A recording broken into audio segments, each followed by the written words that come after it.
कोई गली न बामो दर और नगर पसंद था। कोई गली न बामो दर और नगर पसंद था। मुझको भरे जहान में एक ही घर पसंद था। मेरी भी क्या पसंद थी, मेरा भी कैसा ज़ौक़ था। लिपटे हुए हिजाब में चेहरों का डर पसंद था।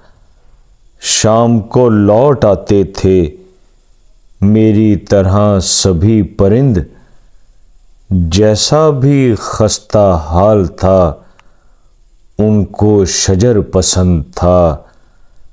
कश्ती चलाई ही वहाँ, लहरों का शोर था जहाँ। क्योंकि मुझे तो डूबना बीच भंवर पसंद था। बाकी तमाम रास्ते बोझ बने रहे मगर एक था ऐसा रास्ता जिसका सफ़र पसंद था।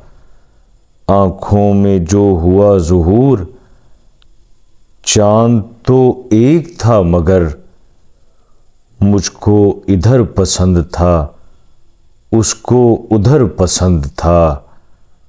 कोई गली न बामो दर और नगर पसंद था। मुझको भरे जहान में एक ही घर पसंद था।